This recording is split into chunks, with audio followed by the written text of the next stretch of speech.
Family, family, family, family.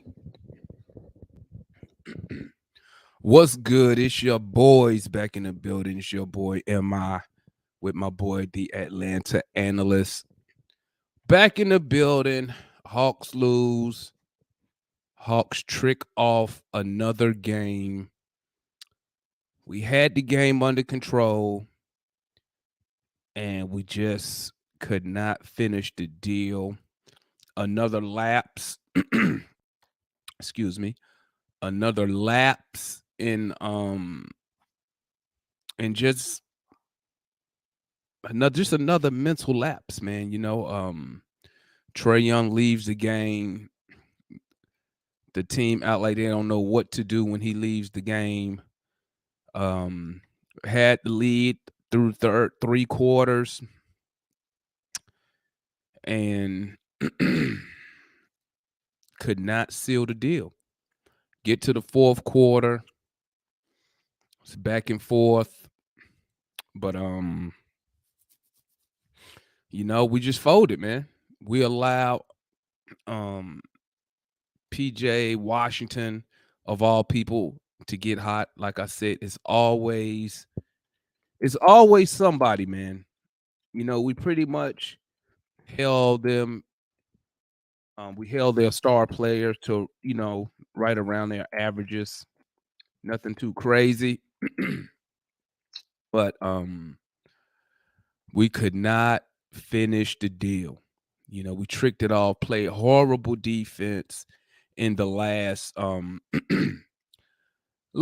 minutes. Last 2 minutes, we just folded, man. Just some of the worst defense I've seen us play um all season in the final 2 minutes, which it's a good test, man, to see if this team can really seal the deal when it's time to seal the deal. And it showed that we could not seal the deal. We could not do it. I mean, we could come up with any excuse we want, but we could not score the ball. We could not stop them from scoring. And once again, we showed that our basketball IQ is not the best. Because I mean, how many times you gonna let PJ Tucker, Walker, whatever his name is, just keep shooting the ball? So, oh well. What's your thoughts on the game tonight, analyst? Yeah, I just felt like, you know, listen. I mean, I'm not too, um, you know, not too. I mean, I'm obviously not happy that we lost, but I'm not too discouraged about the loss. I felt like it was another. Well, we got to 500, and then we had an opportunity to get over 500, right? But we just didn't get it done. In the end, it comes down to late game execution, and we did not have that. And so, I mean, it's just one of those things where it's just like we lost. The way we played defense in the last 4 minutes, we deserve to lose. Um, and you know, um, yeah, we really we didn't play well. I mean, it's really not too much to dive into, man. I mean, it's really not too much to dive into tonight. At the end of the day, we um we just did not execute, man. And I'm gonna tell you like this, man. It's games like this to show you, because guess what? If you win or if we make the playoffs, you have to execute in late game situations. You know, for us to just it was just, man, I shut my eyes, man. I'm looking at the game, it's 98-99, bro. I blink my eyes and it's 98-105. I blink my eyes, it's 98-107. We cannot allow a single player to go on his own personal run. That is ridiculous. And I'm gonna show you how. I'm gonna show you how terrible our basketball IQ is on the defensive side of the ball. In the fourth quarter, man, I want to say it's about a minute 50 seconds left. So they bring the ball down court. LaMelo's dribbling the ball, and he passed it to somebody. Kevin Herter, who was on PJ Walker, Tucker, whatever the dude name is, leaves him to come and try to trap the ball hand. Like, what are you doing, bro? We have plenty of time. There's no need to do that. Next thing I know, boom, boom, boom, they pass the ball. You're gonna leave Trae Young under the basket with PJ Walker. He turns around, dunk the ball. Like, it's purity ridiculous what these dudes be doing. There's no way somebody taught him how to do that. Why would he leave the hottest dude on the court? Terrible, man. Terrible. You know, terrible. And it's almost at the point. I mean, at this rate, man, we are not a playoff caliber team, bro. I'm gonna just keep it real with the family. We are not a playoff caliber team, man. I mean, and I know people gonna sit here and say, you know, well, you just got to make it in. Whoop de whoop whoop. Well, you know, I'm not at that stage where I just want to make it in. Okay, I'm not at that stage. I'll let other people who hasn't experienced enough enough just garbage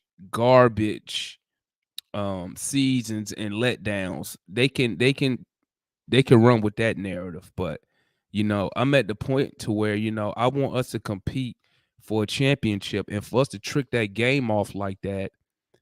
Not even listen, it would, like I said, it was just 98, 99. What happened? What happened? Does anybody can tell me it was 98, 99? Somebody tell me, please, what happened? Does anybody know? Because this is not you cannot play basketball like this and expect to win. It's not going to happen. It's not going to happen. We play that good. We play good basketball all the way to the last 3 or 4 minutes. And then we just I don't know why. Somebody tell me why, man. Somebody tell me why. We lost Gallo. He got hurt. John Collins hurt. Trae Young went out for a hot second with a knee contusion, but he made his way back on the court. Bogey is just, bro, he's struggling so bad. He's struggling so bad. It's almost to the point to where you don't even want him shooting the ball. But you know, as a shooter, you need him to shoot the ball, man. I mean, this was a terrible shooting. Trae Young, 3 for 12. 0 for 6 from 3. 9 points. I need 15. I need more. Dre had a good shooter night. Herder was below average. Capella had a good night. Gallinari goes out early, only played 14 minutes. Bogey, 5 for 16. Come on, man. Come on. And that show you, man, that we just a jump shooting team. And when the jump shots don't fall, we have no other way to score the ball. No other way to score the ball, man. And we got to do better. What's your thoughts, analyst? Yeah, you know, yeah, we have to do better. And look, listen, you know, it's just gonna take. And I know we've been preaching this all season long, really, but it all goes back to it. It comes down to late game execution.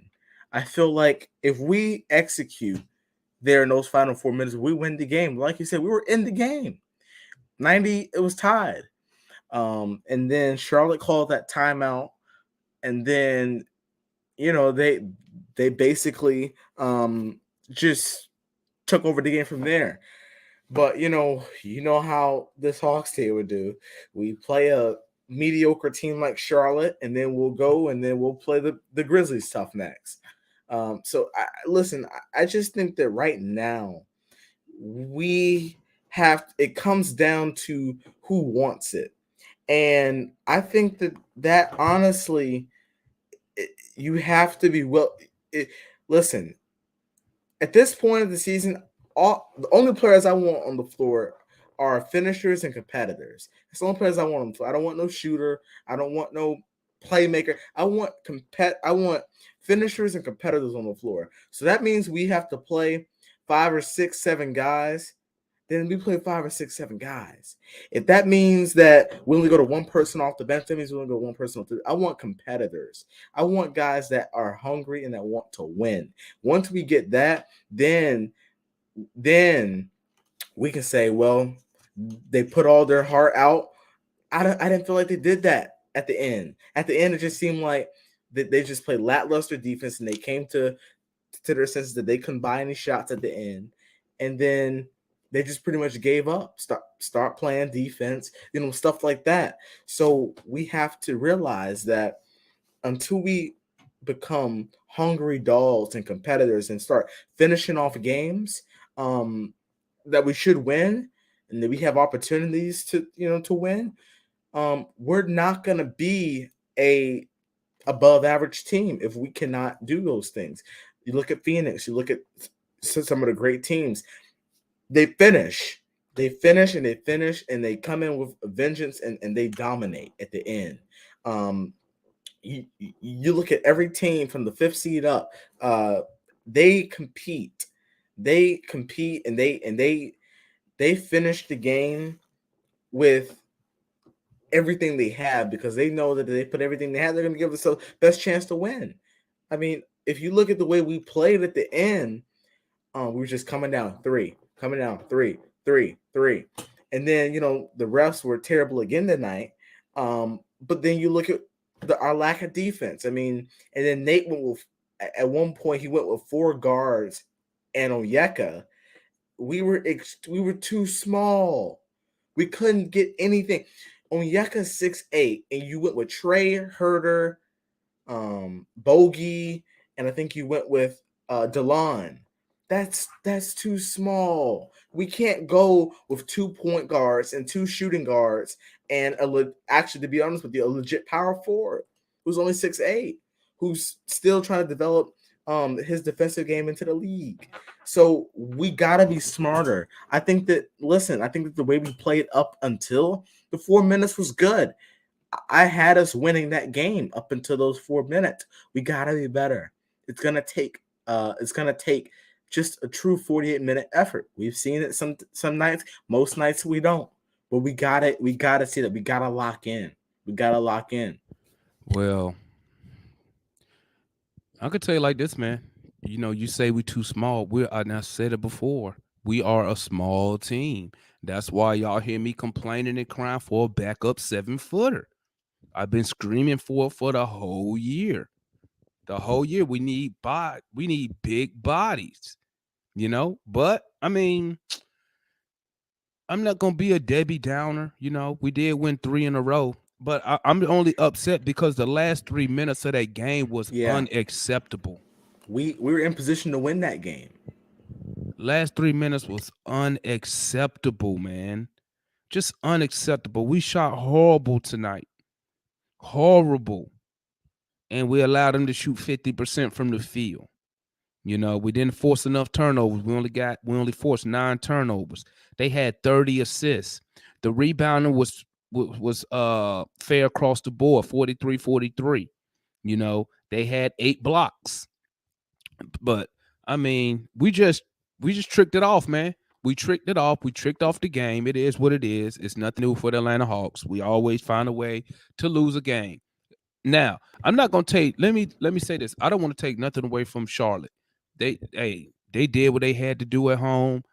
PJ got hot at the end, and the thing about it with PJ is they kept finding him, and that's something we need to work on. When you have a player that's hot, they kept going to him. They kept finding this guy, getting him shots, because he was feeling it, and they knew it.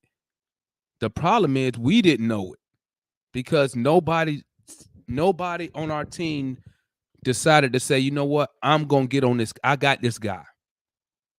No one said that. And we just sit there and you just watch this dude. He just hitting 3 after 3. You know, three after 3, 3-point play, slam dunk. I mean, come on, man. Nobody on that court said, hey, I got this guy. I got him. Y'all stay with everybody else. And that's what happens when you don't have real defenders. Because if somebody asks them, if you ask Nate, if you ask somebody on the team, they gonna say the PC stuff. Well, you know what? We play team defense or some crap like that. But that's one of the things we're missing on this team. Somebody, a wing player, to say, I got this guy. Well, why Hunter went on this guy? Why Hunter didn't take that challenge? Why is Herter on him? Herter can't defend. He's not a good defender. He has the tools, but he's just not good. Yeah, I mean, we got to have someone willing to, and you know, I just think at the end of the day, we're soft. We're soft. And you may say, what does that have to do with? It has a lot to do. We're soft. We don't have that intensity to step up and like, you know what? You're not scoring on me. You're not scoring on me. If you score on me, it's gonna be because you went to the free throw line. You're not scoring on me, and none of us have that attitude about. I don't care if you talk about Clint. I don't care who you talk about. Everybody could come here and talk about some Will Delon, right? No, he's terrible. No one has. Listen, if I typically give a leeway to Trey and the shooters on defense. Not saying that you don't need to play defense, but you know, I understand if you can't play dog lockdown defense because you know you're our offense. But it's to the point where we can't even afford to do. Everyone needs to be involved on defense. If and this is the thing that saves teams. I would much rather listen. This is why you see Miami holding teams to 80, 90 points because they play defense and the whole team plays defense. They play lockdown defense. We don't play lockdown defense. We got to play lockdown defense to where we're sprinting from side to side and we're closing up all the gaps. We don't play defense. Well, that's not. Well, we already know we don't play defense. I've been screaming that the whole season. Yeah, That's not. That's not new. But I wish they could play defense when it really matters. You know, you in a close game, you got to step it up. But let's go straight into these player ratings tonight, family. We're going straight into the player ratings. But before we do that, let's tap in with our homeboy JR, man. JR, talk to me, man. What's your thoughts about the game? What's going on? Last 4 minutes, bro. Man, I think the defense on this game was trash, but our players was trying. But each quarter we getting in foul trouble. We getting in foul trouble early. Foul trouble first 4-5 minutes of the quarter. So that's why our defense is so bad. I mean, the calls are just terrible. They didn't even allow us to play defense. So this ain't on the players and like really on as far as from a defensive aspect. When you keep getting fouls, and I played before, so when you keep getting fouls called on you in the game and like that, it weighs on you mentally. You're like, okay, I gotta play soft. You know what I mean? So I think that's what really happened. Fourth quarter, you know what it is, man. We can't compete with no team when we on the road. Same old story, man. Really too much to say. Nate McMillan can't exploit 4-on-5 basketball. It's just sad, man. And y'all heard it, man. JR gave you his opinion, man. So let's go ahead and go to these player ratings, man. Let's not even waste time because because let's be real, family. Nothing. We're gonna sit here. Really. We're gonna sit here and say the same thing we've been saying all the month of January, part of February. It's the exact same stuff, man. All season long. Okay, let's start off with let's start off with Bogey Bogdanovic, man. 32 minutes, 12 points. 4 rebounds, 2 assists, 5 for 16 from the field, 2 of 8 from 3. He was plus minus was negative 13. I'm giving Bogey tonight, man. I got to give Bogey a 4, man. I got to give him a 4. Shooting is terrible. I mean, but I see him. I ain't gonna lie. I would give him something lower than that. but I do see him being active. You know, he's trying out there. I could sit there and say like he should be tired after the game because he do be put using some energy out there on the defensive side, on the offensive side trying to get open. But I mean, yeah, what did I say? A 3? Is that what I said? Yeah, You said a 4? a 4, man. Take that shit down to a 3. What you got? What you got on that, JR? Talk to me. On what you got on Bogdanovich? You can hear me, bro? Somebody just called me. Yeah, I can hear you. I can hear you. Yeah, man. I give that man a 3, bro. I give him a 3, just breaking shots, and I don't care about too much trying, bro. We in the NBA. I mean, you trying to. If you can pick up somebody from the D League, you want them to try. I mean, trying ain't gonna get me no gusto. Give his ass 3 breaking shots, man. Just terrible. What's your thoughts on that, analyst? Bogey Bogdanovich. Yeah, here's the thing. With Bogey, it's not the fact that he's missing shots for me. It's the fact it's the shots he's taking. He's getting a 2 tonight. Bogey was terrible. The shots that he took. I mean, listen, I understand what I don't know if it was UMI or someone else where like Bogey's now starting to inherit the point guard more of a point guard role. But you're dribbling like all around the perimeter, and then you take a heavily contested shot, a low percentage shot. You can't do that. You can't do that. Listen, I will give an exception to a guy like Herder or Hunter if they try to get to the basket or they stop at a mid-range. But you're established, you're old. You are a spot-up shooter. Stand in the corner like you did last year. And I'm usually, an advocate for ball movement, but stand in the corner. Just stand somewhere, and you need to be spot-up. You don't need to be moving. You're moving. You're fading back. I mean, and then you're up there just throwing stuff up at the rim. You're bricking floaters. And then on top of that, I see your effort on defense. You're just not good on defense. You're up there.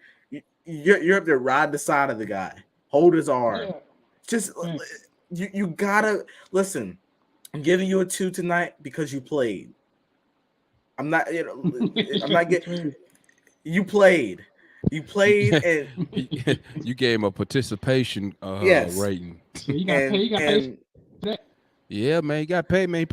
Let's see. What Bogey made? Bogey made like $20 million. Yeah, he made an easy couple $100,000 a night. Yeah, man, the money. So it looks like we all agree on a 3 for Bogey, 2 or 3, pick one. Onyeka Okongwu, 17 minutes, 14 points, 5 rebounds, 1 assist, 7 for 8 from the field, 4 fouls. He was a -9 tonight on the plus minus. JR, what's your thoughts on Big O? I give him a 9, bro, because he was out there by himself. Like he put it like analyst said, they put him out there with shooting guards and point guards. It's like, bro, it ain't too much you can do. Next thing, every time you turn around, he playing 2-on-1 basketball. Somebody cutting and somebody dishing it off behind him. Like ain't too much. He out there by himself, bro. So it's like I'm getting a man a 9. He had an impact every time he was on the court, making plays, man. Something I asked for. Look like Drummer Boy agreeing with you. What you got on that analyst tonight for Okongwu? Yeah, listen, I'll give him an 8. Yeah, I just think that he did well, but and don't get me wrong, I think that he's just going to continue to develop into something really nice, potentially, Clint's replacement. But the thing was, he was a part of our fall in the last 4 minutes, and you just don't get any mercy by me at everyone that touched the ball, everyone that was on the court those last 4 minutes. Just ridiculous, because I like what Big O did. If you look at his stats, very good, but I feel like that his lack of defense, in those last 4 minutes. We needed someone to step up, and he didn't do that. I know that, Nate took him out. He had to. He was too small. I mean, that's nothing against him. You just can't make yourself grow. But I mean, again, you're just too small tonight. You weren't useful on a defensive end. You weren't really needed on a defensive end, which is why you got taken out the game. But look, I'm not hating on Onyeka. I just feel like I can't just say, well, he'll get an exception tonight. I mean, look, I'm giving him an 8, but I can't give him an exception, even though he did play well. I'm not going to give him an exception for that collapse. Well, I'm gonna give. I think I'm gonna roll with JR in the chat. I'm gonna roll with a 9. Oh, my bad, guys. My mic won't even on. Oops. I'm gonna roll with. I'm gonna roll with JR in the chat. I'm gonna roll with a 9. Drummer Boy gave him a 9. Jay, she gave him a 9. Starks gave him a 9. I think I'm up in there, man. He out, like JR made a good point, man. That dude be out there by himself, man, trying to battle. And like I've said, remember what you just said, analysts, that he's too small. So when you hear people say he should be our starting big at the 5, I want you to think about this game. Think about this game. What you just too small, man. But I think he can play center, bro, by himself. It's just he got to have another power forward by him. If you see him, he a great one-on-one defender. I can trust him against you. But it's just the his team defense. He need to work on his team defense. Yeah, but what you're gonna see though is what you'll see is that our power forward, Collins, Gallo, bro, they're at the 3-point line. So I mean, we legit got 2 centers and 2 power forwards. How the hell we ain't got supposed to have 5 big men on each team, bro? Ain't no way. Because our bigs, our power forwards are shooters and not bangers. So even with Gallo, when he posts up, he 9 times out of 10 he turns around and end up shooting a jumper. So we don't have a power forward who could bang down there. Even if you could put Collins there, but let's be honest, I love Collins, but he too light in the ass right now to try to bang down there. He can't be trying to bang down there at 205. He need them drugs. He need them drugs. He was taking. Hey, he need more than that, because whatever he took, it didn't work, because he ain't put on no real size, man. He need to holler at me, man. I'll put him in the right direction. Okay, I get him right. You know what I'm saying? I get him right. I have Swole Patrol out there messing around with me. But protein, he need a lot of calories. He need tons of that stuff, man. He need tons. He probably need to be if you want to put on size. If I was coaching Collins, I would probably have him, and if I have him do, I would have him taking in about 8,000, 6,000, 8,000 calories a day. Because what happens as a basketball player, you kind of gotta start the season almost like overweight, because basketball's a lot of cardio, so you'll burn a lot of calories, each game. You know what I'm saying? But that's a different topic. If y'all didn't know, I body build. So, all right, we'll move on to the next victim of tonight. My bad, man. I'm over here. Patrick Beverley out there talking trash to the Lakers. See, we need a guy like him. All right. Next player. Let's go with Lemon Pepper Lou. He gave you 11 minutes tonight, 7 points, 2 rebounds, 2 for 4 from the field, 1 for 1. He shot perfect from 3, perfect from the free throw line. Minus 13 tonight. Analyst, talk to me. What you giving Lou? First of all, I look at stats and I look at impact, and I look at the shots that you take. He was terrible tonight. Terrible. One of the shots that he missed, big impact on the game. He comes down and jacks it. Terrible shot. So Lou gets a 4 tonight. Just no impact. You're supposed to be a veteran. You don't step in. You don't take over the game. You don't get into the guys. And this is just, at this point, Lou has almost become irrelevant most of the time. Unless he's on fire, no one notices him. He doesn't play defense. He always getting lost. You know what? I mean, it is what it is with Lou. We're not going to get anything better, and I know we're not going to re-sign him after this year. So right now, he's just stealing money, really wanting to go play for the Clippers. Taking game 4. Talk to me, JR. Shit, I want to give him a 7, but I'm gonna take a point off because I think I'm dapping up players after the game. So you gonna get a 6 from me. This man up here dapping up, hugging, and just taking family pictures and all that. I'm just sick of it, man. We don't, I see our players mad, man. Like Nick Miller, he don't shake no hands, nigga. We lost and bye. That's what I like to see, bro. Everybody walking to the locker room mad. This man, the Williams, the only one left on the court. You seen as soon as the 4th quarter over with, this man just dapping up players and hugging. Yep. It's embarrassing, bro. I guess this Like he this had a family Lou, reunion. what they call it, this this Lou Williams Swan song. I guess he trying to dap all the players Hey, on bro, his last game or my some thing, shit. my thing is you from Atlanta, bro. You from Atlanta. It ain't like you just playing for a different city, bro. You supposed to love playing here. It don't make no sense to me, man. I just get that, man. You're supposed to have a pride playing here. He get a 6, I agree with bro. y'all, man. I agree with y'all. I'm giving It's excuse terrible. me. I'm giving Lou a 6, man. He lucky he getting that, because to be honest, I was about to say, y'all being generous. I didn't even notice him tonight, bro. He had some decent stats. His stats made me give him a 6. I didn't really notice him in the game. Like, I couldn't tell you when he scored or none of that stuff, man. So I'm with the chat and rest of y'all, man. You get a 6 from me, man. I mean, he was not impactful at all. All right, let's roll to the next player, family. This is a guy we rarely do because he rarely get minutes, but he played a little decent game tonight, man. TLC, man, he played 10 minutes, 5 points, 1 rebound, 1 for 4 from the field, 1 for 3 from 3, 2 for 2 from the free throw line. He was a -4. I'm gonna give TLC, man. I'm gonna give TLC a 5, man.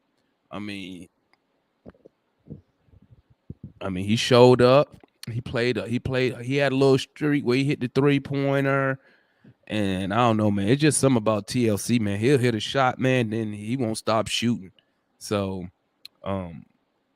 like Jay said here, he played pretty good on defense, but did he do anything? In my opinion, he didn't do nothing like to stand out, considering he don't get that many minutes. You figure he'd go out there and try to ball out of control.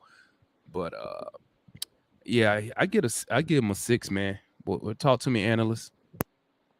So, I don't know where analyst went. He vanished. Well, talk to me, JR. What you got? Shit, I gotta give him an 8 because he playing hard, man. If you look at the game, they was like robbing this man on defense. He was playing perfect defense, hands up. It was just straight. He wasn't swiping down or nothing. They just calling hella fouls on this man. Like I was taught, as long as you don't touch the body, you don't get no foul. This man playing perfect defense. They just called like 3 fouls on him, like those calls. He just played his part. And honestly, they can replace the line right with TLC. I think we'll be pretty good, man. I ain't even gonna hold you because he a threat from that 3-point line, bro. He is a threat. He got a quick release and it's water, man. They should have kept him in instead of Bogey. But that's all I got to say. I give him an 8. Talk to me, analyst. TLC, what you give him? listen, none of y'all want to hear what I have to give him. Because Come a 3.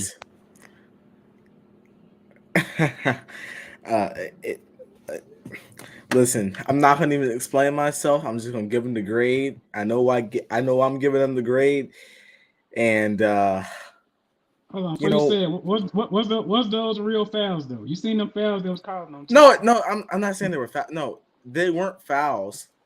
I just listen, and that I gave TLC his props for defense last game. I think he's a really good defensive player, but. To be quite honest with you, I said anyone who was in the midst of that collapse will get a low grade from me. I'm gonna go ahead and give you a pre-warning. Pretty much no one got higher than an 8 for me tonight. And actually, you know what? I'll go with what I was going to originally give him because I don't want to hear. I'll give him a 6. I'll give him a 6. He wasn't going to get that from me, but I'll give him a 6. It sound like you struggle to give him that 6, dog. Because he was not getting a 6 at all. Hey, man. Hey, He was like, it's hard to get a good grade in a loss, man. Like, it's hard to get a good grade in a loss, man. So, I mean, I ain't surprised. I mean, here go one. I can't wait to hear y'all grade on this guy. All right, guys. I can't believe I'm reading this stat line. All right, guys. DeLon Wright, 14 minutes, 0 points, 1 rebound, 1 assist, 1 shot attempt. He was 0 for 1. 2 fouls. He was a -12. I'm giving DeLon Wright a 0 for the night. A straight 0.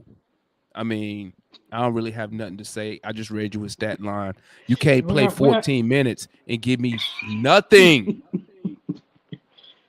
How you don't give me nothing? You didn't give me an man. Let me see. I'm finna get loud, man. He ain't give me no. Go ahead, man. Nah, see, you finna encourage me. I'm trying to be. I've been waiting to hear this, man, for a minute from you, man. So I need to hear it, man. I've been waiting for a long time. See, me and JR are good because I was the biggest advocate to trade DeLon. Where Rashad at when you need him, man? I've been waiting for a long time. Well, you know, DeLon Wright, you know, he didn't play that bad, you know. That's what he was saying. Listen, man, he get a freaking 0, man. Like, it's not even a scoring for me. It's like, come on, you got to give me the rebounds. You got to give me. I didn't get the steals from DeLon. I didn't get no assists from. No, I got 1 assist.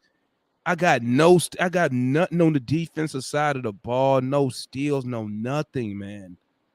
Like 14 minutes, and you got 0.1 rebound. I could go out there and do that. I could give you 0 points. I can get 1 rebound, and I could pass the ball to an NBA player, and he make it and get my assist, man. Like, this is so disappointing, man. Like, it's crazy when you go over these player ratings, man, and, you know, when we lose a game by 10, you just see where we lost the game at. But, 0 points, man. Bruh, let me tell you, man, he's so terrible. He was so bad tonight, man. You know what? He get a 0. I'll get John Collins a 2 just for being on the bench. Yeah, same amount of points, man. Shit. Same amount of points, man. Like in less minutes on the court. It's just sad, man. Oh man, talk to me, analyst, man. What you got for? It should be a 0, but what you got for DeLon Wright, man? A -60. Let me tell you.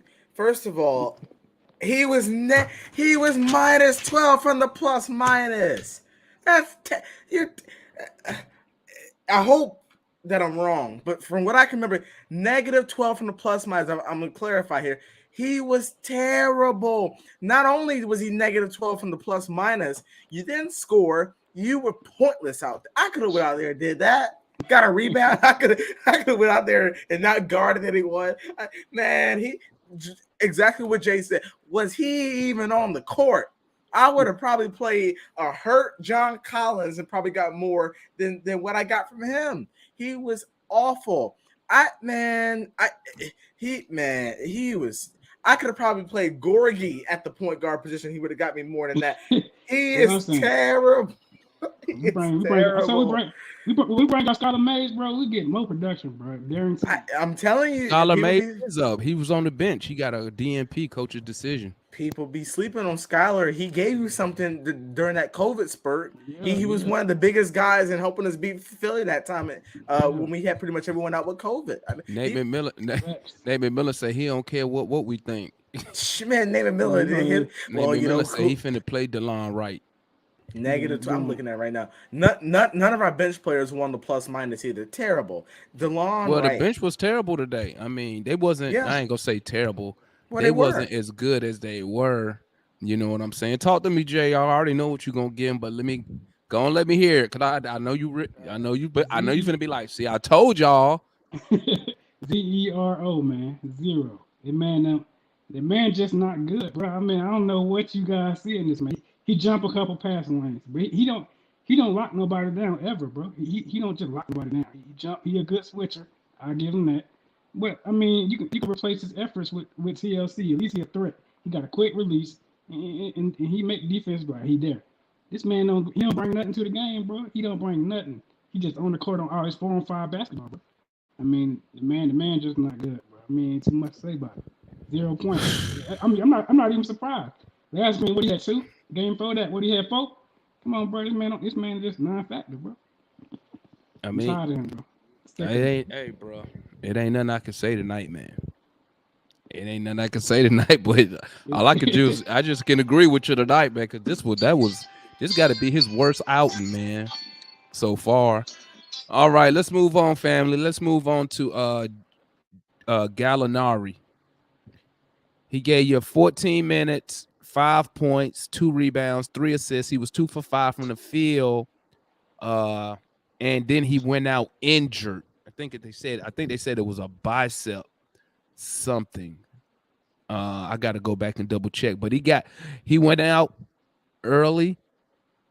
So obviously he wasn't a factor in the game. So I'm giving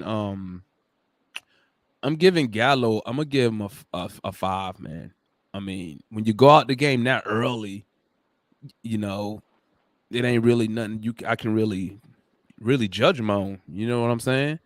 Talk to me, analyst. What you got on Bogey? I mean, excuse me. What you got on Gallinari? I gave him a 5. Pockets gave him a 7. Drummer Boy with a 6. What you got? Yeah, I'm a match drummer boy. 6 is I think it's fair. 7 to me is right at that average. I just think that he would have probably had a different impact on the game. But again, like you said, it's not something really I can judge him on based off of his stats, which his stats weren't that bad. I think that he would have been more effective than Lou or Jelon. But yeah, I just think that a 6 is fair. But again, it's nothing I can look at the stats and say, oh well, he played 29, 30 minutes and he didn't do this. Again, I can't really judge him that much. So he gets a 6 from me tonight. Talk to me, JR. I give him a 6 too. That's like a pretty fair score. And when I'm starting to notice by him, he seems like he our best point guard out the bench, honestly. He just he big and slow, but he got like a good little quick first step, man. He a good passer, man. So I wouldn't even mind if he run point forward, to be honest with you. Yeah, man. Yep. Losing Gallo was big, man. Was big. Because that's with him out, that's both of our power forwards out, man. Like, oh well. Let me move on. I hate these dudes always get me depressed. Capella. Clint. 31 minutes. 17 points, 15 boards, 1 assist, 7 for 14, 7-14 from the field. Perfect from the free throw line, 3 for 3. 1 steal, 1 turnover. 1 steal, 1 block, 2 turnover. He was -1. I give Clint Capella a 9 tonight. He was playing crazy good tonight, man. Like, dude looked like he was on a mission early. He had a double-double in the first half, We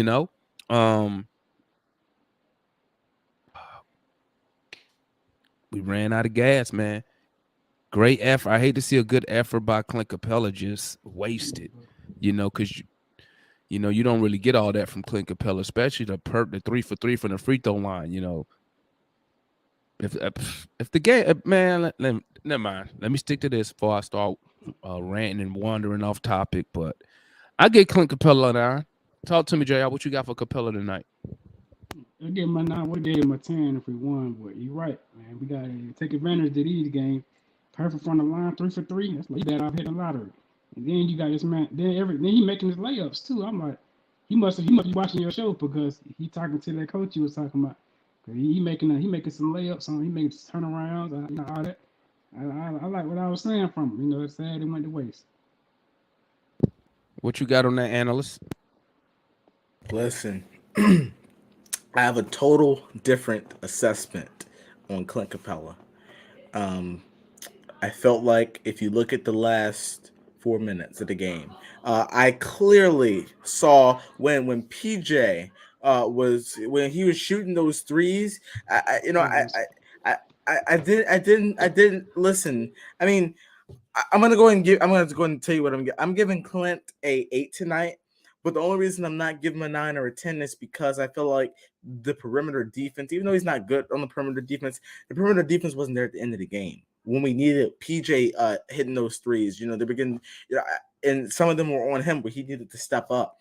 And I thought that he played great tonight. If you look at his stats, I mean, you're probably not going to get them from Clint Capella again. But we just did not. He did not come up on defense at the end there on the perimeter when it really mattered. To be honest with you. Hey, I can't really disagree with a lot of what you said. I'm not gonna hold Clint Capella responsible for what PJ Tucker did, though. I mean, that's why we got wing defenders, but we've been terrible guarding the 3-point line all year. So, I'm not gonna hold that against Clint because that's nothing new for us. Look like everybody's saying 9s for Clint. Okay. Kevin Huerter tonight. Kevin Huerter, 36 minutes, 16 points, 7 rebounds, 3 assists, 6 for 16 from the field, 4 for 9 from 3, 2 steals, 2 turnovers, 3 fouls. He was a +3 on the court tonight. Kevin Huerter tonight for me, I'm giving Kevin Huerter a 7. I need better defense from Kevin Huerter. Better defense. And then I don't know what he was thinking in the fourth quarter, man. Like, I mean, in the last 2 minutes, why the hell is he leaving his man to try to go and double or do way in at the half court line, man? Like, when he did that, it forced everybody had to rotate once that ball started moving. And I was just like, bro, just stay on your man. What are you doing? What? And that's what I be saying. Like, our defense, our basketball IQ on the defensive side of the ball, it's not there. I'm not gonna say it's not there. It's not high enough. Like, you gotta know, like, there's no way he went to go do that on his. Somebody had to tell him to go out there and guard that dude. I hope somebody told him to do it, because when you gonna go do that, he need to tell Capella and whoever back there, hey guys, I'm finna go out here and guard and trap this guy. So I'm gonna need y'all be on your P's and Q's, because if I don't get the ball, we're gonna have to rotate when our ball start moving. And like, he must didn't say shit, man, because, man, I don't know, man. But I'm giving Kevin Huerter a 7 tonight, man. I see Jay gave him a 7, Pockets gave him an 8, Drummer Boy gave him a 7. What you got on that, analyst? Yeah, I'm gonna give him a 7 tonight. I just felt like he didn't. I felt like at the time, I think that the trap was to deny the ball, but like you said, we didn't need it. We didn't need it at that time. It left a backdoor. It left the back door wide open. And we can't allow that to happen. I feel like he made some pretty good shots, but he also missed some shots that we would have. Obviously, now that we know, that we lost, that obviously we could have needed. But I just feel like I feel like the effort was there. The shots he made was there. I feel like he was not good, but not bad, not terrible on defense. But like, I feel like it was a little improvement, but it wasn't enough. So he gets a 7 for me tonight. All righty, we'll move on to the next. Next player we have is DeAndre Hunter. DeAndre Hunter, 37 minutes, 21 points, 3 rebounds, 2 assists, 7 for 13 from the field, so that's over 50%. 4 for 7 from 3, that's over 50%. 3 for 4 from the free throw line, that's 75%. 1 turnover, 1 foul. I'm giving Hunter a 9 tonight, man. I mean, this is what I want from Hunter every night. Like, I need, if I can get the 21 points from him on efficient shooting on 13 shots, I'll take that every night. I just hate seeing good efforts by our players, go for nothing. It went for nothing because we lost the game. So, I'm giving him a 9. What you got on that, analyst? Yeah, at the end of the day, I just look at the fact we lost, and I'm not happy about that. So I'm gonna give Dre an 8 tonight. I feel like he had one of his best games. I feel like he had one of his best games this year. I feel like he played really well. I feel like he got hot there. He was getting to the basket, got fouled, but in the end, he still lacked to play defense there at the end of the game. I'm look again.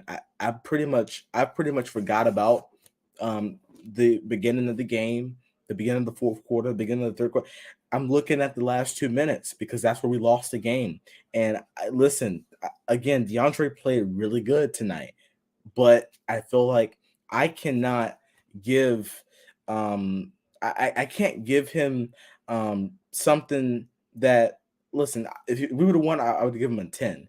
But we lost and it was a total team collapse when we lost. And that is where and to be honest with and that's what it comes down to. And I listen, when I saw the DeAndre having that, I'm going to go in here and give him a 10. But we lost. So I can't do that. All righty. It looks like everybody pretty much on the same sheet of music. Eights, nines. All right. Our last player for the night before we go to the coaching is Trey Young, our superstar point guard. 38 minutes tonight, 9 points, 3 rebounds, 15 assists, 3 for 12 from the field, 0 for 6 from 3, 3 for 3 from the free throw line, 6 turnovers by himself tonight, 3 fouls. Trey Young tonight for me, man. I'm giving Trey Young a 4 tonight. That was terrible. I know he had 15 assists, but we need that shooting tonight was horrible. It was 3 for 12, 0 for 6 from 3. That's terrible, bro. He was horrible tonight. And I'm gonna keep it a buck, just like I give him 10s and 10s when he performed. Hell no, man. Heck no. No to the no. I got to give him a 3. No, what did I say? A 4 or a 3? Whatever. It's gonna be below a 5. I tell you that much. It's like a 3. This was terrible tonight. Listen. We go as Trey Young goes, man. I will give him the benefit of the doubt. Not the benefit of the doubt, but I will give him credit. The shots wasn't falling. He was kicking it out. He was the 15 assists say so. But then, you got 15 assists, but then you got 6 turnovers. So, 3 for me, man. What you got, analyst? Yeah. Listen, it was real tough for me to judge Trey because I don't know if it was that calf that was bothering him, but listen, no excuses, right? Because we lost. Uh, listen, I'm gonna give him a 5 tonight. I just felt like the assists were good, but they only would have been good if we would have won, and we didn't win, and so the assists are pretty much pointless. I didn't feel like I felt like his impact on the game was there to a certain extent. Like I think he had a pretty good steal, but you know, I I just felt like that's funny pockets. He, we lost. He didn't play well. He's part of the blame, so he's gonna get a 5 from me tonight because we didn't win. You got to any way. We got to find a way to win, and he didn't do that tonight. Um, you know, he tried, but try doesn't get you, the ultimate goal at the end of the year. What you got on Trey Young performance tonight, JR? Man, I'm gonna give him a 6, man, because he really I love the assist that he had. I think he should have the coach should have a system where you playing 4-on-5 basketball, bro. You feel me? But what you call it? You playing 4-on-3 basketball. They trapping this man at half court. You feel me? Like, bro, if you don't got, I don't know, I don't even know what to say no more, bro. I don't take they trapped him. There was double teaming them, blitzing him. He had no choice but to get his assist. He did his part, and then it's not his fault that they don't got a system in play to where they can't get no production out of it, man. It's sad. Well, you know what? You know what that showed me, man? It shows me that people saying we need a number 2. Hold on. Good job, son. They sent people always say we need a number 2 score. When I really think we need a number 2 legit ball handler. Because if you had a real ball handler on the court, then you don't have to give it to Trey. But also what I need Trey to do, Trey need to notice that stuff. Okay, they blitzing me. How can we get past the blitz? I know. I'm gonna let this dude bring the ball down. That way I can just move around court and we ain't got to worry about getting blitz. You know what I'm saying? But, it didn't happen. They man, when Trey tried to get around that double team and he slipped and fell in that first half, man, I was thinking, bro, it's finna be a long night. It's finna be, and I'm not even talking about it shooting at the time. I was just like, to me, that was just a sign. I'm like, bro, it's gonna be a long night. When anytime when Trey slip on the floor, it's gonna be a long day whenever he hit that ground. Yeah, man. It was on his tail, man. It was on him. Hell yeah. So, all right, let's move. Our last player rating. Well, it's the coaching rating. Analysts, what are you giving Coach Nate and his staff for rating for tonight's game? What are you giving them? Oh, 4. Listen, and that might be generous compared to some other ratings. Listen, he was terrible. I mean, when you're a coach, you have to make adjustments down the stretch. He has failed to do this all season long. You got to make adjustments down the stretch, and you didn't. You didn't make any defensive or offensive adjustments. I mean, I don't know what you're telling the guys in the huddle during the town. If you're telling them to stay cool, because I don't know what you're telling them, because these guys don't respond to you if you're telling them anything. You're just sitting on the sideline with your arms folded, thinking that miracle is just going to pop out the sky and just happen for you just sitting there like that. Listen, we're not playing well under him right now. And listen, I'm not going to sit here and say, oh, fire Nate. But you've got to be better. You've got to be better. I mean, he died out in second.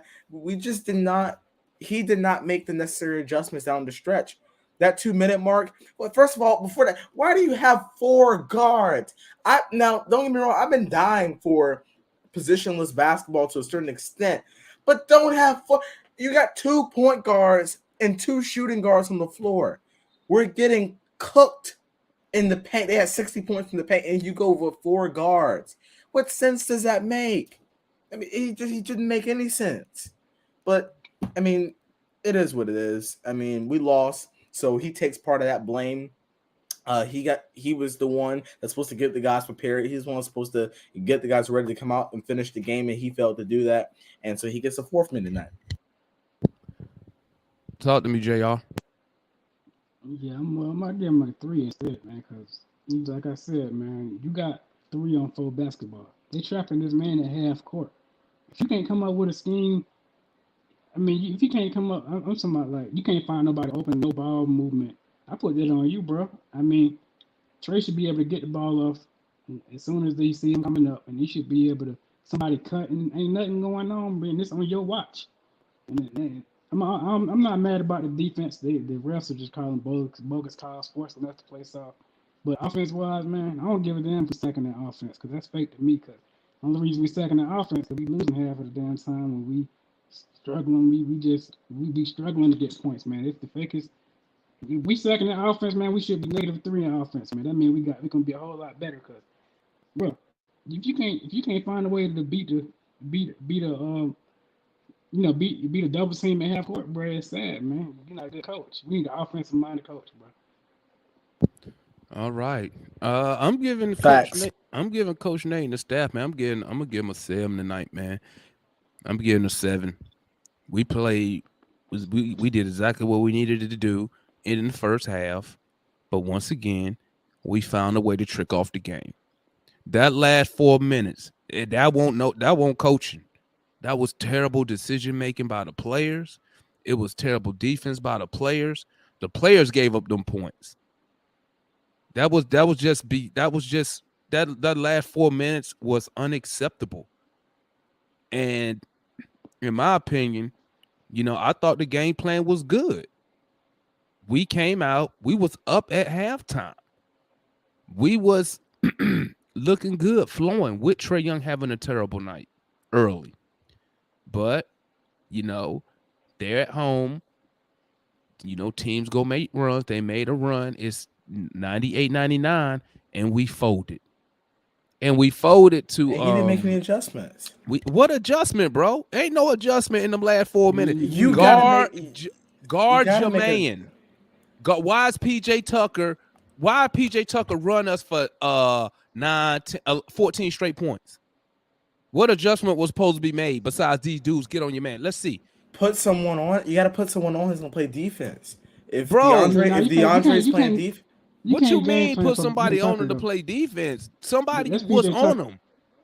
That's PJ Tucker, bro. You can't really break down your game plan, fam. I give him that. You got, bro. I shouldn't have to tell if I'm the coach and you are a professional player, which means you've been playing basketball for about 15 years. You're in the NBA now. I shouldn't have to tell you, hey man, this the hottest dude on the court. Somebody need to guard him. I shouldn't have to tell nobody that. Somebody out there who take pride in defense, who wants to win the game, should have been like, I got him.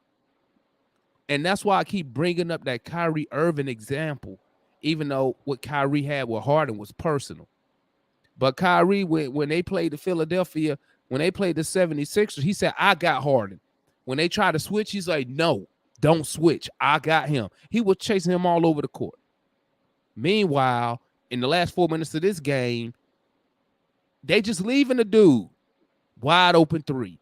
Easy dunk. Why is Trae Young on PJ Washington under the basket? Easy dunk. Ain't no adjustment. These players, they wasn't good enough in the last 4 minutes of the game. Point blank period, man. I mean, we can have difference of opinion, but at the end of the day, these players are professionals that make a ton of money. And I shouldn't have to tell them, hey, guy, play some defense. Hey, dude, this dude that scored 6 straight points. Maybe someone should guard him and stay on him. Well, I agree that we shouldn't have to tell him that, but the coach makes a lot of money too.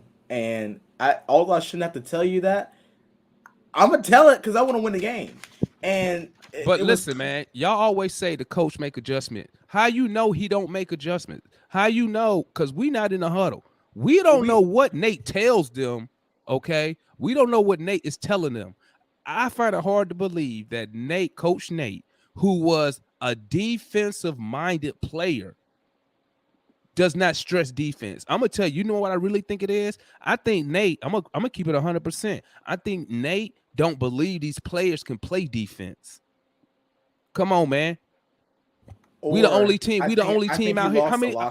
How many teams? Man, he ain't lose no damn locker room. These dudes need to perform. He lost. How you lose the locker room? How you lose the locker room in a year? Because they're not responding to you. If you're telling them responding to what, man? They're not responding to his job. Then that means they're not responding. Because let me tell you something, man. If I was the owner, if I'm the owner, and somebody tell me the coach lost the locker room, you know what I'm finna do? I'm finna get rid of them players. I'm finna ship these motherfuckers out. Excuse my language. I'm finna ship them out. That's the wackest excuse I ever hear in professional sports. They tuned the coach out. Blah. No, they not performing on the court. They not playing they ain't been playing no defense all year. So when people try to put it all on Nate, bro, as the leader, you can only tell the people. Let me tell y'all something real quick. I used to be in the Army. I'm retired Army. So when I tell a soldier, hey, do this, and I've trained you on it already, I shouldn't have to come back and say, hey man, let me remind you to do this. That's not how it works. When I train you on something and then I expect you to perform, I expect you to perform it to the best of your ability. I don't care how many times I tell you to do it. So when people say he lost a lot, they not listening. What you mean they not listening? They don't have to listen. Let's keep it a buck. Them dudes been playing ball since they was little kids. Basketball don't really change, bro. It don't. It's the concepts is pretty much the same, just like football. So I shouldn't have to tell you, hey, guy, he's the hottest dude on the court. Go get on him. I'm not saying that the game is completely on Nate. I'm saying that in the end, you're still the coach. So I know there's only so much you can do because you're not out there playing, but you've got to and the reason I say that he could have lost the locker room is because if you're telling a team to do something and they're not performing out in that, they're not showing that out there on the court, then something's going on. I mean, you know what that means? That means the players don't have the talent to do it. They don't have the ability. So guess what? You got to get rid of these players and get players who have the ability. We've already been up here saying we're not a good defensive team. We've already said it. It's already known. Bringing a new coach ain't gonna make these do. Oh, we got a new coach, so let's play some defense. La la la. No, that's not. It's not gonna work. You bring in another coach. You know what's gonna happen? You're gonna get the same results because the players don't have the ability to. We're an offensive team. We're not a defensive team. We don't have the players that play defense. Are you listening to what Clint Capella said? You're listening to what Bogey Bogdanovic said? We don't have those players don't have the ability to play good defense. If they did, they will be showing it. They've never shown it. If you take away the second half of last season, we don't be holding no teams to season lows. We be barely scraping by. When you go back to the Philadelphia series last year, it took them to trick off 2 games. We didn't take the game. They tricked it off. We didn't stop nobody. I bet you can't tell me the last time we shut a team down, that we held a team. When the last time we held a team to under 90 points, 95 points, 100 points. 100 points, maybe what? Maybe 5 times this season, maybe. And that's wins and losses. So, I mean, when people tell me, oh, now, if Nate had been here, 3-4 years, okay, that you might got a point. But how you lose a locker room in a year, and he don't even be yelling or nothing at the players like Lloyd Pierce did. Which is, in my opinion, part of the problem. I mean, could be.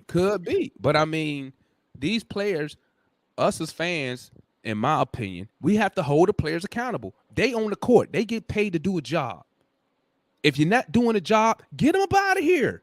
If you don't want to play defense, get them out of here. The only reason people blame the coach is because it's easier just to fire a coach. You just can't fire a player because you still got to pay him. But you could just fire a coach and get another one. But these dudes can't play defense. We need to get better players. I don't care, bro. Trae Young, whoever. If you don't want to play defense, you got to get the hell on because you can't win a title if you can't play defense. But I'm done with my rant, man. I'm done with my rant. Let me bring on Rashad. Rashad said he got some stuff to get off his chest. So we're going to hear what Rashad got to say, and we're going to bring on my boy Gerald. He got something he want to say. So let's welcome Rashad up here. Talk to me, player. What's wrong with you? Oh, you missing your glasses. That's what it is. You looking like a different person without your glasses on, man. Nah, I've been taking pointers from y'all, and I got my lighting straight. Wait, so you never wore glasses? No. Yeah, I wore glasses, but I got my light. I got light on me now because I'm usually dark when I be going back and watching them. Okay. I took some pointers from you guys. Okay. Talk to me, man. What you got to get off your chest this evening, man? Okay, so you talking me a little off the ledge. Because I watched this. I watched the end of this. I watched the last half of the second quarter, and the last half of and I watched the third quarter, and I turned because I thought Nate was doing horrible. To me, I'm not saying that Nate should be fired because I'm in my Stephen A impression. I don't wish that on no man. I'm not calling for no man to lose his job. What I am saying is Nate has to be better. His rotations are so inconsistent. And for the life of me, I don't understand what the hell TLC has on him or what his infatuation with TLC's game. Right. But when he played TLC over Bogey and DeLon Wright, I watched Luka and KD. Yeah, you must have turned, because let me tell you, you know what DeLon Wright gave us tonight, player? He was You know why his awful. ass was on the bench? I I He gave him a gave negative you 60. 0. But that doesn't matter, bro. It That does doesn't- matter, No. bro. It does matter. Now, It now, does- Rashad, No, player. I agree. Please stop it, man. Wait a minute. Please, man. I agree Please. with what Rashad said, but no, Please, man. Rashad. DeLon was terrible. He was negative 12 in the plus minus. He was awful. He didn't do anything but get a rebound. Now, I agree with Rashad that by realizing that Nate's No, don't do it, analyst. Don't do it, man. Don't fall into the trap, man. Don't do it, man. DeLon Wright has 0 points, bro. No, Stop I'm it, not man. standing up for DeLon. I'm not standing up for DeLon. I'm just saying that. Don't do it. Don't do it, analyst. Yeah, Don't go fall ahead. into Go the ahead. trap. Yeah. Go ahead. Don't Go do it. ahead. Listen, man. Listen. DeLon Wright gave me nothing. Usually, he'll give me a couple steals, a couple assists. I don't even ask him for points. But he played 14 minutes and gave me nothing, bro. 0. I didn't even know he played half the time. Listen. When you are a coach of a professional team,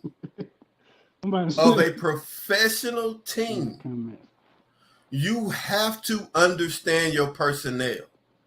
Like, I understand, like, if you're okay, Golden State, no, Doc Rivers last year with the Clippers,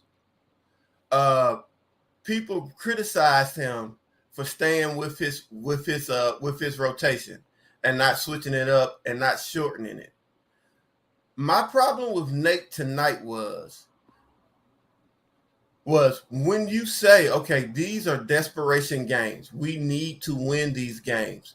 If you have a 10-man rotation and 2 of them go out, you go to an 8-man rotation. What he did last game worked. And I give him all the credit for it, for putting TLC in, and it worked.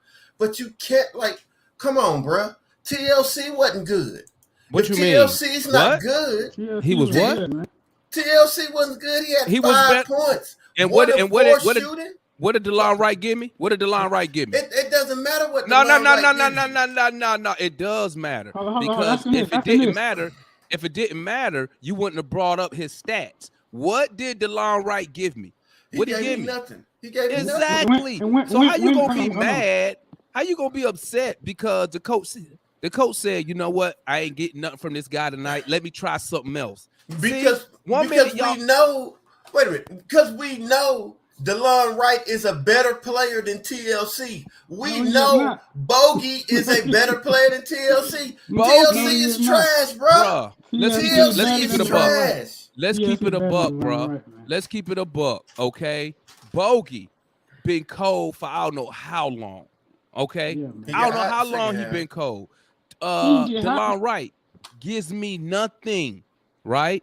So how you gonna be mad because Nate's like, you know what? Let me try something new. Yeah. Because these dudes ain't giving Bogey, but Bogey still got his 30 minutes though, and stunk up the joint as 15 usual. shots. 15 Bogey shots. should have got 36, and DeLon Wright 15 should have got 20. Bruh, DeLon Wright, listen, man. If DeLon Wright not giving me the defense, he don't give me nothing. 0. bruh. Read the road. TLC Now your is boy, not the solution. then what is then? What's the solution? He DeLon needs to Wright go ain't the with his- solution. He needs to play his players. He needs to understand these are my best 3 players. These are my best 5 players. These are my best 8 players. And I don't give a fuck what happens. We're losing or we're winning with these players. You can't just switch it up. when you in the press like this. Man, listen. Hold on. At the end of the day, the job is to win the game. That's the end. Did we win? So check it out. Did we win? Bro, we just won 3 out of the last 4. Did we win those with TLC? We won 3 out of the last 4. Did we win those? How many of those games that we won TLC played? Out of those 3, none. He played 1. How many minutes? But was a factor. He was a factor in none of them. Okay, how many minutes did he play in those games we won? Out of all 3, 7 minutes. Okay. 7 minutes. Now watch this. Now watch this. How many losses do we have on the season? A ton. And how many of those tons of games did DeLon Wright play in? All of them. There you go. So Right, there you go. Right, horrible, man. I mean, we can flip it. Right, We can horrible. flip it. We can flip it anyway, man. Listen, I can't fault the coach. He trying something new. We desperate, bro. We desperate, We need but it don't production. mean you We need got to production. sink or swim And with that's the why same. he gets the blame for it. Because Well, you I can gave blame him him all for the the night. credit. Did I not give him Okay. credit last game? Did I not give him credit last game? He Bro, you tried could- TLC and That's it worked. cool. That's cool. But Man, I'm come saying, on, bro, bro. what he did 15 tonight. minutes. TLC wasn't the problem, bro. He didn't play horrible, man. I mean, I don't get it. TLC Play is defense. always the problem. He didn't do nothing He is bad. all- What Let me bring on, man. Let me bring on my boy Gerald, man. I'm gonna bring on my boy Gerald, man. Let's see what Gerald talk about tonight, family. What's good, my guy? Tell welcome, him, Gerald. welcome. Tell him, Gerald. We You gonna know be what the quiet, truth man. is. We gonna be quiet, Gerald. Get whatever you got on your chest. You got 1 minute. We ain't gonna say nothing. No, we're gonna give you 2 minutes. We ain't gonna say nothing. Get what you got off your chest. So that way, so that way, Rashad and analysts can disagree with you. All right, good evening, fellas. How y'all doing? What's up, bro? Good. I want to get that out of the way. I feel like Nate can't win in this situation. Talk to him. In one sense, I got a fellow person on this podcast that was brought on before me that said DeLon Wright should have been in the game. When DeLon Wright was in the game, and TLC did better than DeLon Wright, but he's still saying that DeLon Wright should have been. What are we doing? Facts. What we? I don't care who we put in as long as we get production. I mean, did he reject you for an autograph at the game or something? What TLC do to you? Yeah, that's facts, man. I done seen him too much. Facts. I don't see him too much. The L Okay, stand so for losing. I mean, I guess, man. I mean, in this situation, I mean, I'll probably give Nate like a 7.5. But my thing is this: Nate didn't allow them 20 points in the last 5 minutes of the game. There you go. That was them players, and a player named PJ Washington. I know he then turned into a decent player, but with him scoring, how many points he scored? Analyst, 16 in the fourth? Yeah. Bro, he had 9 at one point. He had 9 in a row. 9, hold up, 9, 10, 11, 12. He had 12 in a row at one point. Okay, so yeah. So if he goes on a roll like that, I could understand if Giannis scores 12 in a row, LeBron scores 12 in a row, Durant, Kyrie, those are nuclear bomb type players. You can't guard PJ Washington. You can't guard PJ Washington. That's Nate's fault because he didn't make an adjustment. He didn't tell. He he didn't tell the players to go play defense. He made you too think many damn adjustments. Do you think DeLon Wright was going to guard PJ Washington? Look, regardless of how DeLon played, regardless of how Bogey No. played. No. Hear me out. Hey, no, he tried to get him on long explanation, No, man. Answer hear the me out. question, Rashad. Hear me out. Remember what Lou was talking about with Bogey last game? When Lou was like, yo, him making a decision to start DeLon over Bogey that may cause some friction and may cause Bogey to not be as motivated. That's why you have to have some stability in your rotations. Or you need to be a professional and understand how the game goes. Hold on, I got it, Damon. How can you have a rotation when you got how can you have a steady rotation when you got so many players that are key to that rotation not playing? You only got 2 out. It's only 2. There's only 2 players out. That play what position? Both of them play power forward. Okay. So again, how many power forwards we have on our roster that normally play? We got like 7. No. That normally play. Look, you can play. So for one, you can play DeLon right. I mean, you can play not DeLon. You can play DeAndre Hunter at the 4. We know that. I think you can play a combo at the 4. That's in a certain lineup. That's not necessarily part of a rotation. How many power forwards do we have in our normal rotation that normally play? Say 2. No, I say 3 because DeAndre Hunter plays power forward a lot. No. But that's only when he's filling in for He plays that's he's spot using duty. the 3. So you gotta find someone else. If you're gonna move him to the 4, you gotta find someone else to stick into that lineup. Why do you have to find someone else when Because you can't play 4 guys. I can name 5 rotations right now with Gallo and Collins out. I can name 5. Okay, but you got what we started last game. You got Trey, Herter, Wright, Hunter, Capella. You could also take Hunter out, and you can put you could also take Wright out, put Bogey in. You can also play a Kongwu at that position. Like you have these options. Okongwu's the back. Okongwu's the backup center. But you can't give. I mean, you can give him minutes at the power forward if you're pressed to do it. What I'm saying is, if you're saying we are in a desperate situation to where we have to win games, it is very little room for experimenting. Ooh. And TLC ain't played since everybody got back from COVID, and now all of a sudden you're giving him 12 minutes a game. When did the last time DeLon Wright had 5 points? Last game. Let me tell you, Rashad. Let me tell you. I wanted to agree with you so bad, but then you just flew off the railroad tracks. Let me tell you. You said we need to win games, but we can't. Listen, what we have done so far this season has not worked. We have to listen, and we have to find some. What I said, we have to find some players who are willing to compete. Like, TLC, I guess, was willing to compete tonight. I saw him out there. I saw him out there last game. He played in COVID, and then he worked himself into the starting lineup. He played well. We got to find competitors and finishers. We can't just stick with the regular guys and continue to win 1, lose 2, win 2, lose 5. We can't continue to do that. We got to find some players that are willing to play. If you stick it up with ain't nobody care about no confidence when you're trying to win games. I need players who want to win. So if Skylar Mays want to come out here and compete for me, I'm going to pull him off the bench, and I'm going to put Skylar Mays in there. Whoever wants to compete and play. Hungry guys. You look at the Portland team. Even though they lost to us, they were hungry. They were hungry and they were ready to play. We gotta get some of those guys.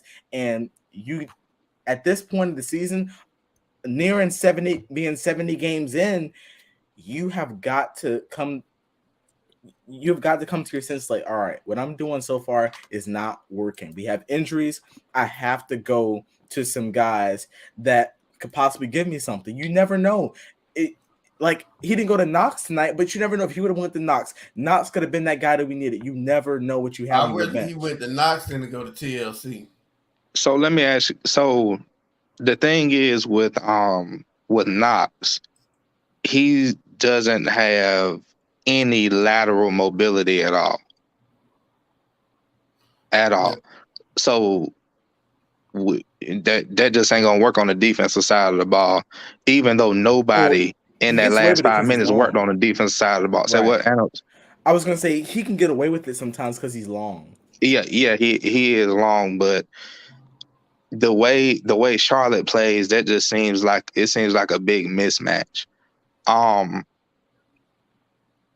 I mean, I just don't think DeLon Wright. We're really well, not me. You're really frustrated about a 5-point difference of a substitution. TLC had 5 points, right? No, he had none. He had 0. No, he ain't had he had points. He had points. He had 5 points. he That's had DeLon 0. Wright who had DeLon 0. Wright. DeLon DeLon Wright Wright had had 0. Yeah, DeLon Wright had 0. Wright had DeLon Wright had 0. 0-0-1. Yeah, DeLon Wright had 0. Right. Right. I mean, when you have like, and I'm speaking, obviously I ain't coached at like no pro level or nothing like that. He came back on. He came But- back on just. Oh, yeah. He crazy. But speaking from like a coach, like I coach youth football and youth basketball. Last season, you know, COVID like ran through our team. So if a kid had COVID, he couldn't play for 2 weeks. Mhm. So, I mean, eventually, I don't care how deep you think you are. Eventually, when them injuries come in, you gonna play somebody somebody got to take the minutes. Exactly. Okay. Somebody has to take them. Okay. And DeLon Wright, you know, for me, TLC, he played so good the last game. He kind of earned those minutes this game. Yes, sir. Yes, sir. Hey, guys. But Hey guys. Hey, Rashad, talk to me. You see that question down there that Getting to Know America posted? Talk to me about that. You agree or disagree? I didn't see enough of the game to call it. Like I said, I watched I watched the last half of the second quarter. I watched most of the third quarter. And he played TLC so much, I turned. I was like, we're gonna lose this game. Bro, TLC didn't even play that much, bro. TLC, But he didn't even do nothing like, bad. TLC ain't did nothing bad. he one TLC turnover. was in, I want to say at like 6 minutes in the third. Man, The game, the type of game that he finished the second half. I mean the first half. Bro, he finished only- the first half. Bro, TLC only played 10 minutes tonight, bro. It's 10 minutes too much. the type of game that he had. 14 minutes with nothing is too much, but Right. hey, The type, Gerald, Yeah. do me a favor. Talk to me, man. See, that coach called the wrong defense, had him trapping at the wrong time. You they agree? talking about in the last 5 minutes. Yeah, we're talking the last 5 minutes, and then analysts and JR, y'all piggyback. Give me y'all responses. I don't think that I don't. I probably wouldn't have. I don't think I would have trapped, but I ain't see no effort. I mean, I think Nate was just rolling the dice to try to like wake him up. That's what I think he was trying to do. I So- just. Oh my bad. Go Can't ahead. do that. So you good. When PJ got off, when PJ started getting off, it just seemed like we was just stargazing, like we was looking at Jordan. Let me ask you a question, Jerry. Yeah. Because you're a coach, all right? All right. Your best 3 players don't look good. What do you Mhm. do with them? What do you do? In what part of the Like, game? Let's say your best 3 players, they just don't have it that night. Your best 3 basketball players don't have it. They're missing shots. They lagging on defense. You're in the game. What do you do? Okay, so if they lagging on defense, is it because they tired or is it lack of effort? I don't know. Like you just looking at them, you saying they don't have it. Because I can't judge these players. Okay. I can't judge the players that we have. I don't know why. I got you. I just know If it's sometimes they don't have effort. If it's because of lack of effort, I'm pulling them off the floor. Mhm. If my point guard is my best player, he probably gonna get a lot more rope because the offense probably ain't gonna be able to do anything without a point guard on the floor. Mhm. The other 2 players, they ain't gonna have that rope. I'm probably gonna pull them. Mhm. So if you're in a game and your players, you don't like their effort or you don't like their execution, either one, they don't have it. Or you're telling me that you're in a game and your best 3 players, you don't play 2 of them. It depends on why. If it's a lack of execution because of lack of effort, if I'm coaching them, I know my team. I know my players, so I know if they BSing, or if they just off. If they just off just because it's just one of them days, Mhm. I'm still rock with them.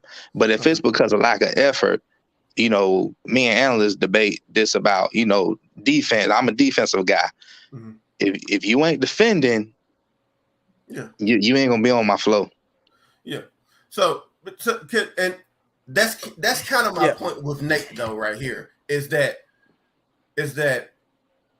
as a coach, you know your team, and I'm okay with guys not showing effort or guys lagging, and then you saying, okay, I gotta do something to inspire them. I used to see what's the coach that coached Golden State, Mark Jackson. I would see Mark Jackson when his players didn't have it, he'll put a player in there for 5 minutes just to give them motivation. I've seen Phil Jackson do it. 5 minutes, 5-7 minutes to see if we can get some hustle. We can see if we can switch things up, see if it can turn the game into our favor. What I've never seen a coach do, a championship coach, I've never seen him say, okay, my best players don't look good, so I'm going to play someone else. I've never seen a championship coach do that. And I feel like Nate is doing this. So like I said, sometimes you mentioned championship coaches. Mm-hmm. So I'm gonna go back to, remember when Jordan was down 0-2 against the Knicks? Mm-hmm. Game 3, he might have had 19 points. Yeah. That was a horrible game as well. Mm-hmm. But I think Phil relied on he had to rely on other people to bring game 3 home. Yeah. You see what I'm saying? Had a big game. I believe Scotty had a big game. But he never took Jordan out. He gave him that, he gave him that rope. But then again, Jordan was like hyper effective on both sides of the ball. So even if he was only scoring 19 points on the offensive side, he probably was preventing way more than that on the defensive side, because he was borderline a shutdown guy. So I don't think our team has anywhere near the chromosomes of the DNA that those teams have. Like, if you go from the first spot to the 15th spot on the roster on like the Shaq and Kobe Lakers, or the prime Bulls teams, Spurs teams, everybody had one job, a defined role. Even if you was the 15th man and you came in for 2 minutes, they was gonna bust their ass, for them 2 minutes on the floor. I don't care if it's garbage time. We don't really got that. Sometimes it seems like we playing to meet a quota on our contract. Why don't we have it? So what? Why don't we have it? Why don't we have it? Because, well, number one, we're too young. We don't have veteran leadership with championship experience. Like, we don't have that OG in the locker room. Like for instance, Miami has Udonis Haslem. Now, granted, he's been a good role player his whole career. He wasn't a superstar, but he that OG that command respect. Before KG went out, he was that OG, for the Brooklyn teams. They ran into LeBron or whatever, but that was good team too. But you got to have that veteran OG leadership in the locker room for that championship DNA to really come about. The young players, the number one thing they got to have, and Damon, I'll let you take it after this, is you got to have accountability. Mm-hmm. And accountability rarely comes from people your age. It got to be an OG when you're young. That's why we don't have that championship DNA, in my opinion. And we don't have, I'm running through my head real quick, and we don't have no champions on our team. Right. We don't have nobody who could walk in there and say, "Hey, listen to me." And when somebody like a Trey Young or somebody like a Collins says why, they can drop 2 or 3 championship rings on the table and say, "This why. This why you listening to me." Because I'm sure y'all remember. I don't know about analysts because he might have been too young.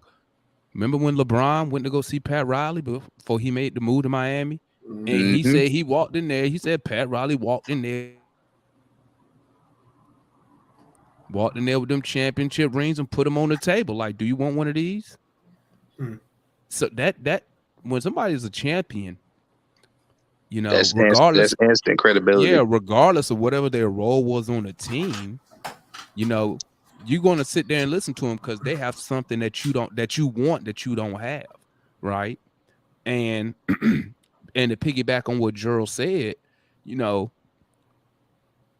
which I don't know why Travis didn't go and get us a solid veteran. If listen, every time we had a decent veteran, Travis trades him. Okay, Yeah. He always does it. Hopefully he doesn't do it this offseason. Yeah, and he does. So that tells me he doesn't value. I think he values more of the analytics than he does just that human chemistry, that human I can't think of the word I want to say, but you know, and how do we know that? I'm gonna tell you how.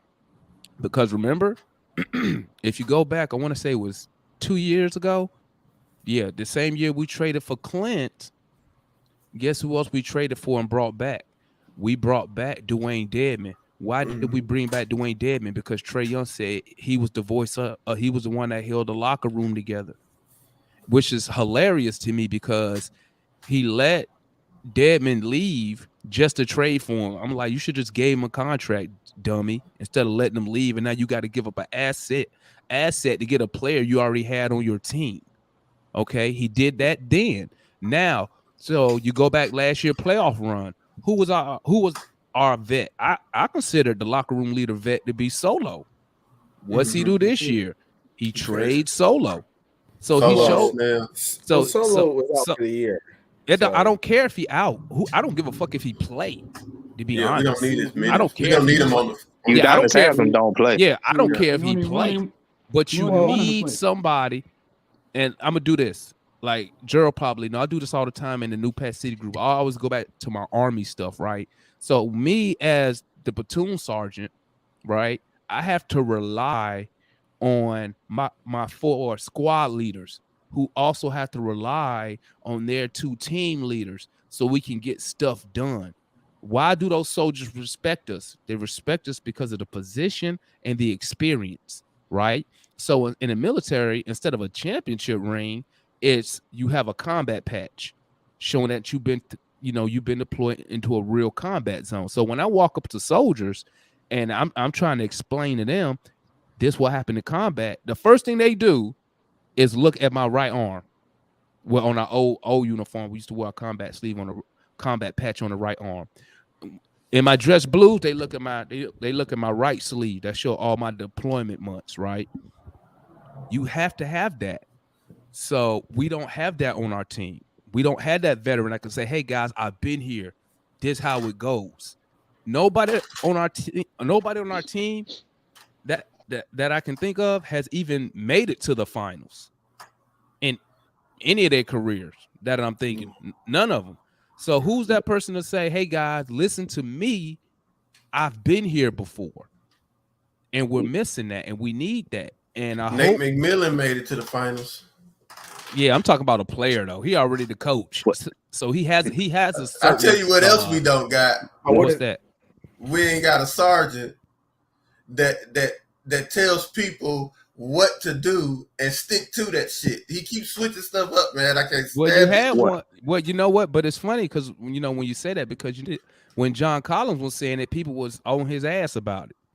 Why you complaining? Whoop de whoop whoop. When listen, man, it's hard to I'm gonna keep it a buck, man. Like it's hard to be the leader, bro. Like and not be the person in charge when you're trying to be the leader or assist and everybody's the same. It's like all 4 of us, right? If all 4 of us are somewhere, you know, and I say, hey guys, we're gonna do A, B, C, and D, y'all might look at me and be like, hey man, who put this guy in charge? Why is he telling me this? Why is he telling me that? But it would be different if we was all the same and I said that, and then you'd be like, hey, why he saying all that? And I'd be like, because of this right here. And I dropped them championship rings on you. That's why I'm saying it. That's like You the know what big I'm saying? joker. Yeah. Like you can't, it just, bro, even if we had JaVale McGee on our team, he could say something. Why? Because then he'll drop them championship rings on you. Bam. I've been there. I've done that. You know what But they won't want JaVale McGee in that locker room. Hell no. Well, shit. But I wanted to say one thing as far as the veteran leadership. It's like a coach is like saying that we got, you know, bad teams are led by nobody. Okay. Good teams are led by coaches. And championship teams are led by the players. You cannot win a championship without veteran leadership in some way, shape, or form. You gotta have it. I agree. Yeah. If you look at some of the best teams, I mean, you look at Miami. I don't think Markieff Morris won a championship, but he's, to me, a veteran that he demands respect because of his attitude. You look at Patrick. He's been to the finals. Yeah, he's been to the finals. Yeah, he's been to the finals. And then you look at Patrick Beverly, and just Marquise won it. He won it with the Lakers. That's Marcus that ain't won one. Right. He won it with the Lakers. Wait, who in Miami? Markieff or Markieff? Okay, yeah, he got a title. Yeah, Markieff got one. He won it with the Lakers.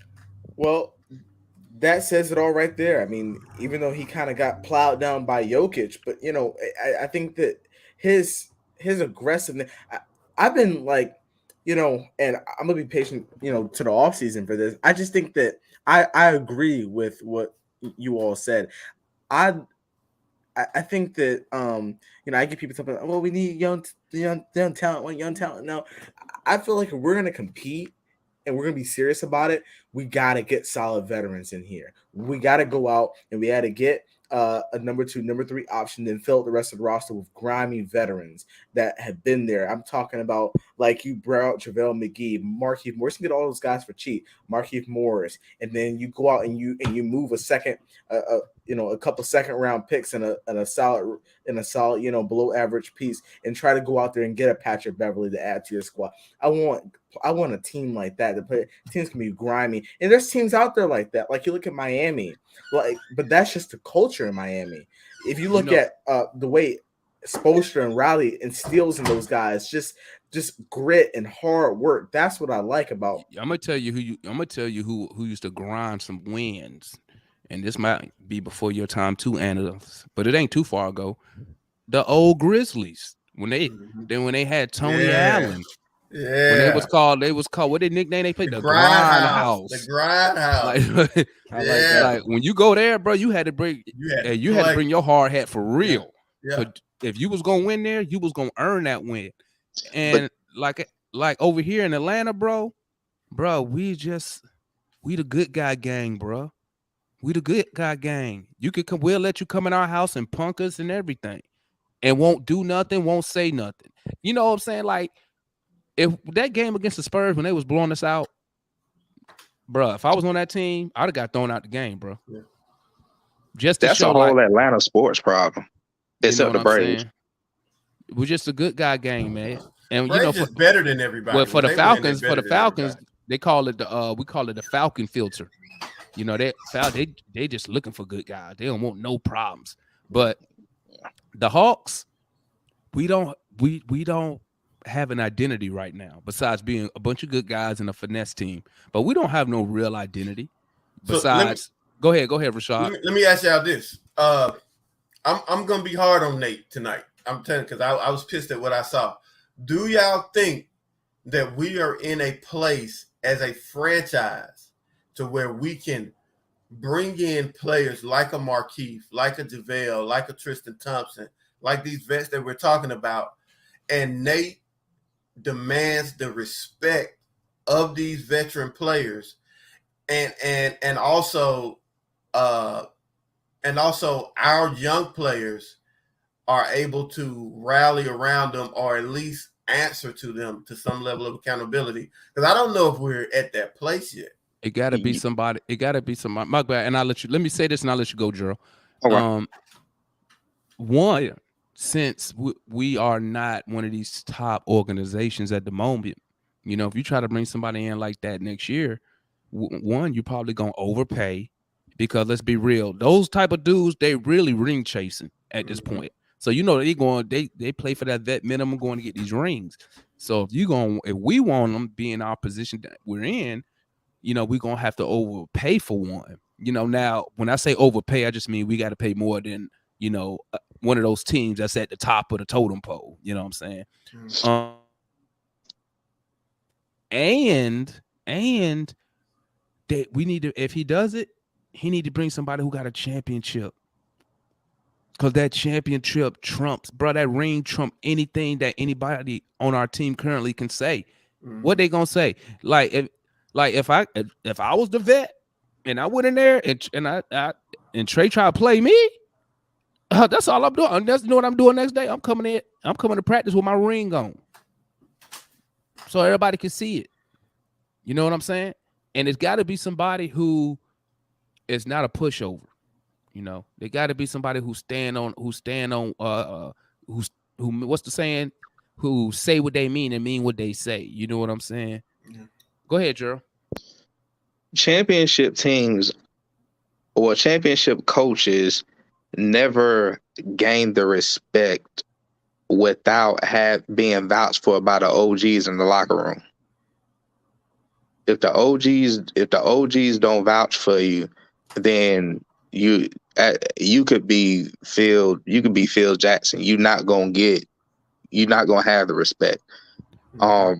Even in that situation, rings may not even matter, depending on what the goal of the upcoming players are. So it still goes back to having that OG. What you think, Gerald? What you think Lou's saying about Nate to the players? If you just had to take an educated guess.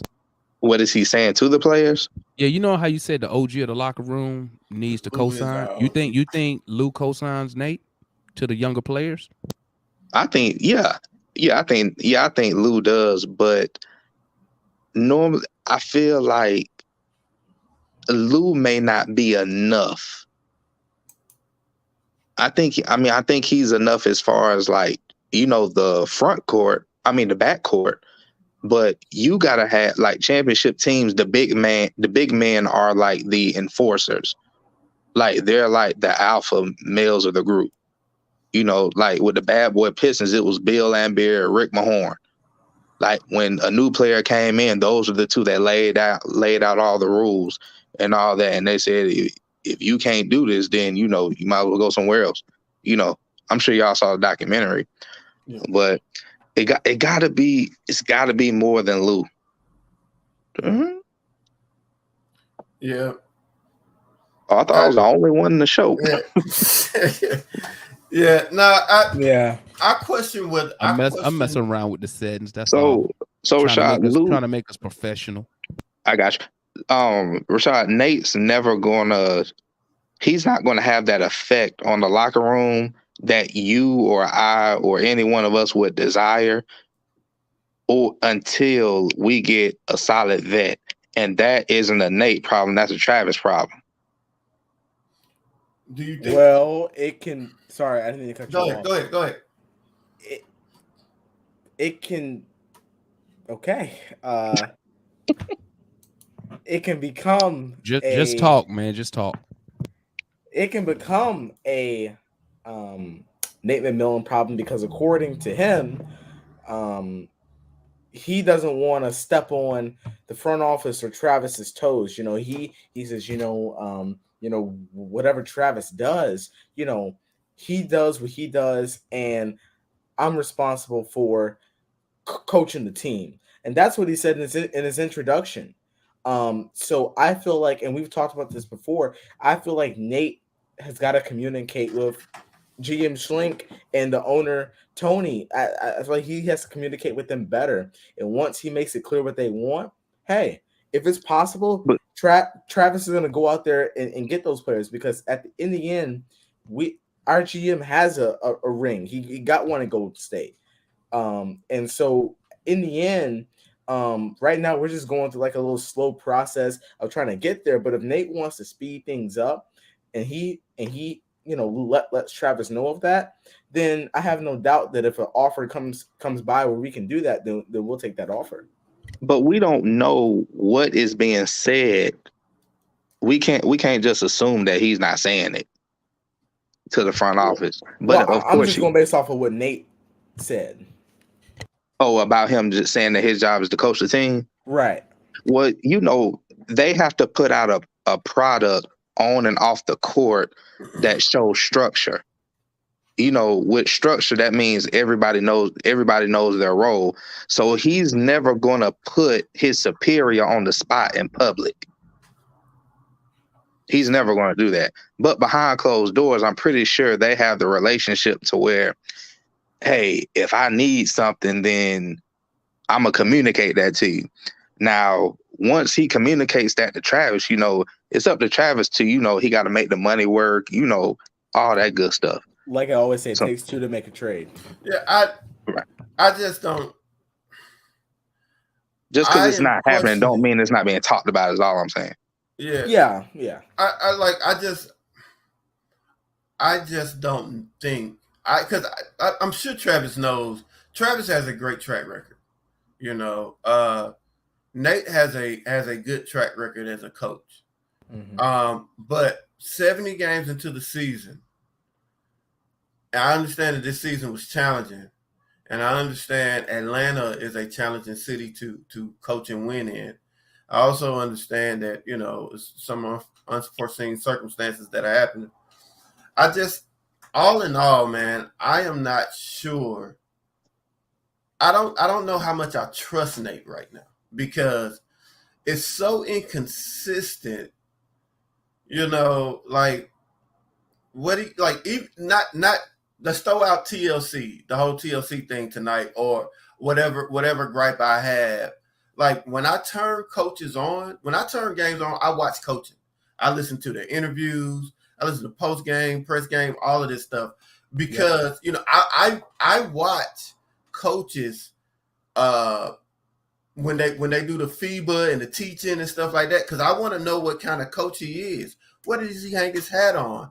I'm looking at rotations. I'm looking at his timeout circles. I'm looking at possessions, things like that. I'm watching all of this stuff. And last year, Nate was so consistent, and this year he's just not. And I've never seen a coach win at a high level with the level of inconsistency I'm seeing from him this year. Nate isn't doing anything different. Like, I sit behind the Hawks bench a lot. Mm-hmm. And in the timeouts, the two things that he talk about, guard your man, defend the pick and roll, and is pretty much one more thing, don't turn the ball over.